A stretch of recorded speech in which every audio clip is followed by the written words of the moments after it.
కృతజ్ఞత లేని నక్క. ఒకసారి నక్క గొంతులో ఎముక ఇరుక్కుంది. నక్క ఆ ఎముకను కక్కలేక మింగలేక ఆయాసపడసాగింది. ఎముక బయటకు రాకుంటే నక్క ఆహారం తీసుకోవడం కష్టమని, అలాగే కొన్ని రోజులు గడిపితే తను మరణిస్తానని నక్కకు బాగా తెలుసు. అప్పుడు అది ఓ కొంగ ఇంటిని చేరుకుంది.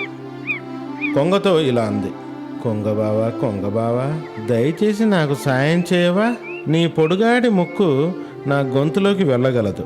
గొంతులో ఇరుక్కుపోయిన ఎముకను బయటకు తీ, నీకు నేను మంచి బహుమతి ఇస్తాను అని నమ్మబలికింది.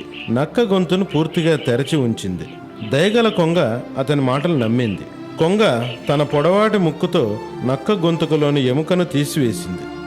అప్పుడు కొంగ నక్కతో ఇలా అంది: నేను గొంతులో ఎముకను తీసివేశాను, నాకిస్తానన్న బహుమతి నువ్వు అని అంది.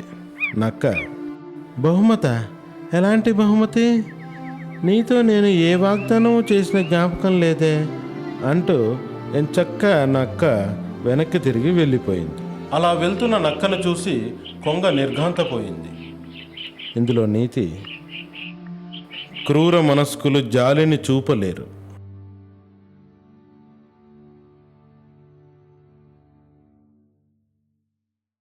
ఒకరోజు ఒక పెద్ద వ్యాపారస్తుడు విజయనగరానికి విచ్చేశాడు.